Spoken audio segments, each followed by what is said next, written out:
I'm Milton Babbitt, and I'm speaking to you from the Columbia-Princeton Electronic Music Center in New York City. The center was established in 1959 and was the first of its kind in the United States. The studios here contain a variety of equipment used in the production of electronic music, including the RCA Mark II synthesizer. Another Columbia University facility houses a high-speed digital computer which can produce any sound, any succession of sounds, or any combination of sounds. We're going to see and hear how composers use such equipment to produce musical works which challenge the ears and the imagination. An electronic music studio usually has several tape recorders so that compositions can be recorded and stored on tape. But the tape recorder can also serve another important function. In certain electronic works, the composer begins by taping natural, instrumental, or vocal sounds and using the tape recorder to modify them. For instance, it's possible to take a single sound, say a trombone note, record it, and then use the tape recorder to alter the sound in various ways. Listen to this trombone note.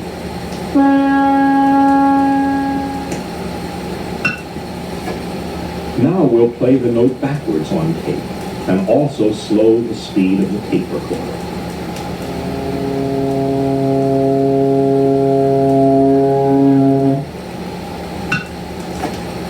Now listen to it forward and backward simultaneously at a slow speed.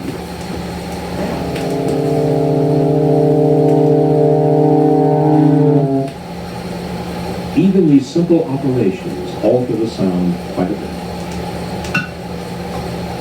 Let's listen to the trombone note again. When an instrument plays a note, the sound doesn't just begin and end abruptly. It has a shape called its envelope.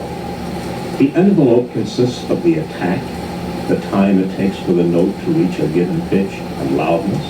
Next, a relatively steady state, when the note remains at a certain level of pitch and loudness. And finally, the decay, the time it takes for the sound to die away. The envelope of a sound contributes to its distinctive quality. A xylophone note, for example, has an envelope like this, with a sharp attack, no real steady state, and an immediate decay. When a gong is struck, the sound builds up slowly to its highest point and then gradually decays.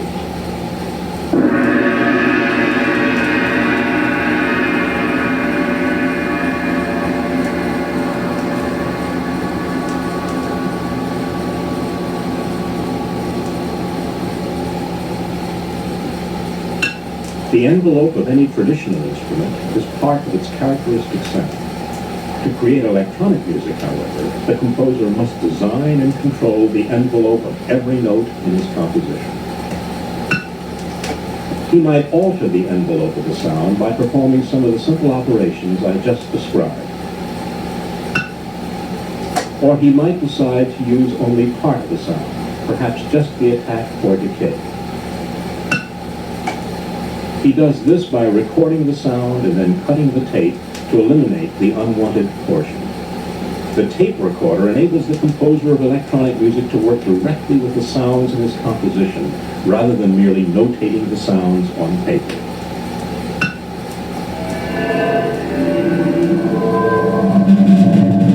The piece you're listening to now is entitled Of Wood and Brass, and it was composed by Vladimir Ussachevsky, one of the pioneers of electronic music in this country.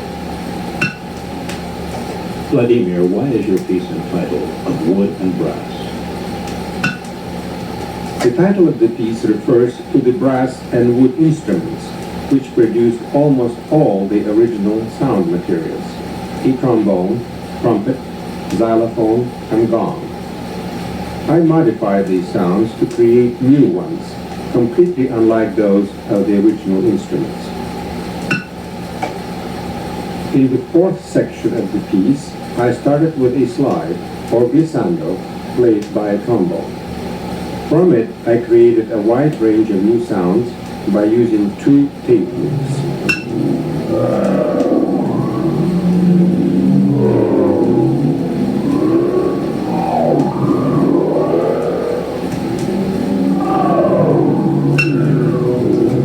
And a device called a ring modulator. The ring modulator was invented for the telephone company to make possible the transmission of many voices on the same wire. In this process, the ring modulator radically modifies sounds, and this is why it is so useful to us in electronic music. Of course, it would be difficult to duplicate exactly the operations which produce the sound of wood and brass, but I'll give an example of the process. I have a trombone glissando on each of these tape loops. Using tape loops, I can repeat the sounds recorded on them a number of times, while I modify them in different ways. First, listen to the glissandi unmodified.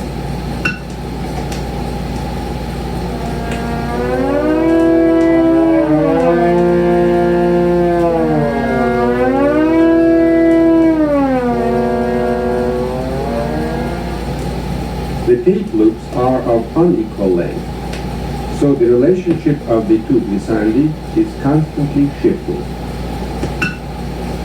Now I'll put the glissandi through the ring modulator.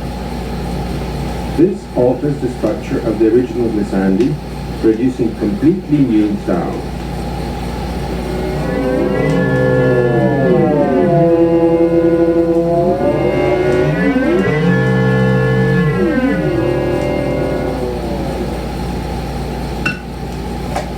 Wood and brass is an economical piece.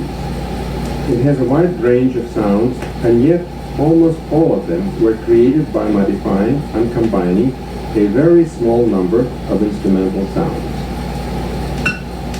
In composing of wood and brass, Vladimir started with instrumental sounds. Other composers are working in the tape studio with sounds produced directly by electronic means. How are sounds generated electronically? To understand this, we'll have to discuss the nature of sound itself. A sound originates as a vibration, an oscillation. When a string of a violin is plucked, for example, its vibrations cause the air molecules around it to vibrate. These vibrations make an impact on your eardrums, and you hear them sound.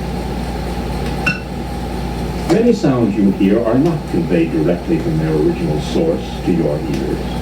When you listen to a radio or phonograph record, you're really hearing sounds which have been reproduced by a different kind of vibration, the oscillation of an electrical current or voltage. Electronic oscillations are not audible in themselves, but they can be made audible by a loudspeaker, which converts them into mechanical vibrations, conveyed through the air to your ears as sound. Electronic music is based on this principle that electronic oscillations can be used to produce sound. In the electronic music studio, sounds are produced in this way by oscillators. You're familiar with one sound of an oscillator from hearing the test tone sometimes used on radio and television stations. We can represent an oscillation by this diagram, called a waveform. The waveform is a visual expression of characteristics which correspond to the sound you hear.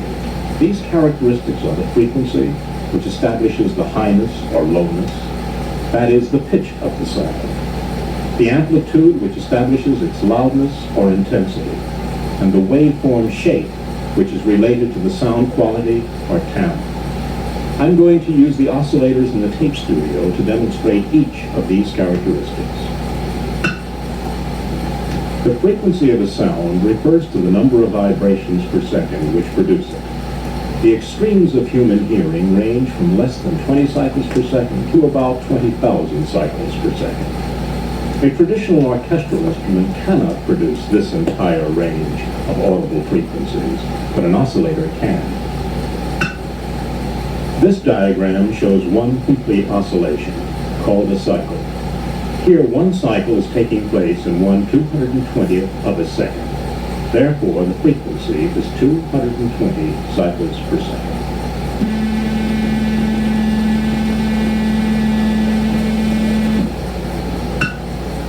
Let's double that frequency. There are now 440 cycles per second, and the tone you hear is an octave higher.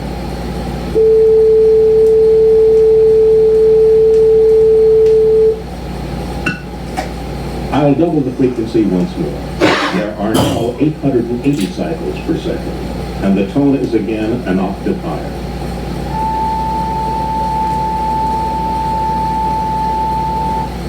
The pitch of a sound is directly related to its frequency.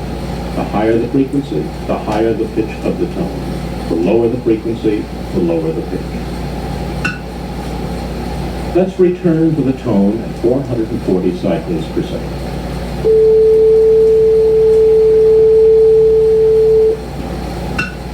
I'll keep the frequency of the waveform the same, but increase its amplitude. As a result, the sound becomes louder.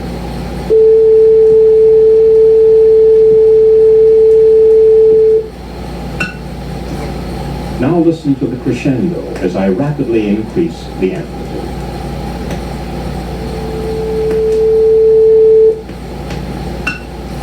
You've been listening to the simplest kind of tone. It's called a sine tone, and its waveform is called a sine wave. In electronic music, we usually make use of sounds that are more complex than sine tones. One way of producing a complex sound is by mixing several sine tones of different pitches. In fact, any sound you can think of can be described as a combination of a great number of sine tones. The sine tone at the top of the diagram has a frequency of 220 cycles per second. The second sine tone has a frequency of 440 cycles per second, and the third a frequency of 880 cycles per second. Mixing these three tones produces the waveform at the bottom and this sound.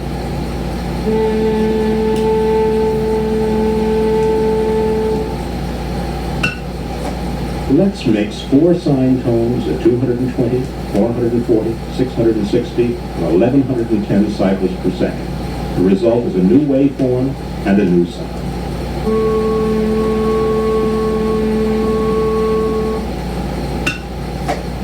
Each time I change the combination of sine tones, the shape of the waveform changes, and the quality of the sound, its timbre, changes.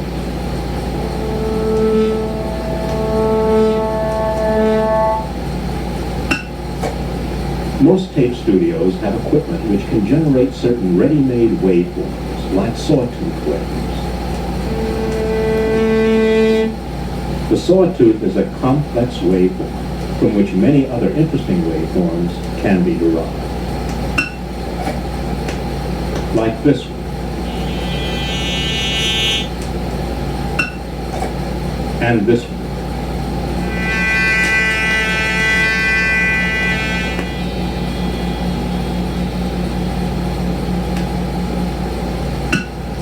Here I've combined a group of sounds derived from a sawtooth in rapid succession. And here's another similar combination.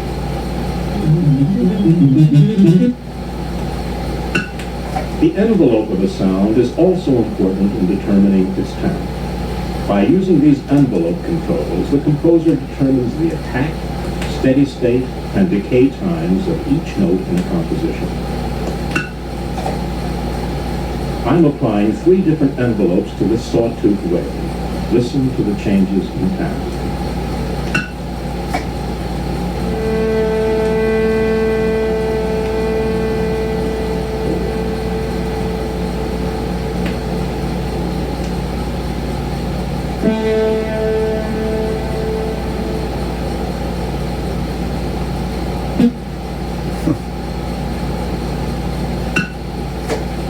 If a composer wants an extremely complex sound, he might obtain it by filtering white noise. White noise is like white light. It contains tones of all frequencies and intensities in the audible spectrum.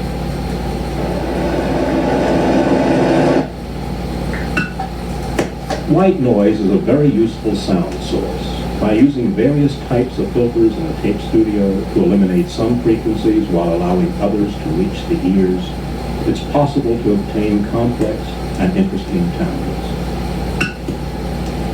I'm going to direct white noise through several filters in the studio to show you what kinds of timbres can be obtained.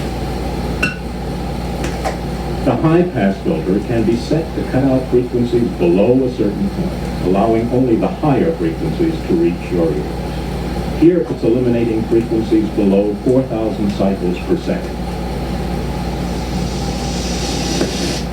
Listen to the same sound with the percussive envelope added.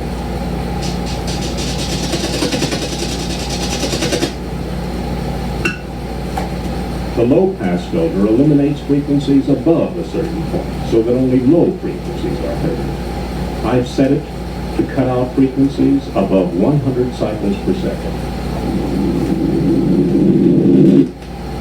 And now I'll apply a percussive envelope to these low frequencies.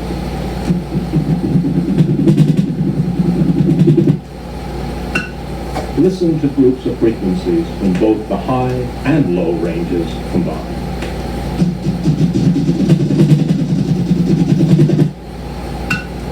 The bandpass filter allows frequencies within a certain range to reach your ears, but eliminates those above and below that range. The area of frequencies you hear is called the bandwidth, or frequency bandwidth. Here is a succession of sounds from the middle band of white noise.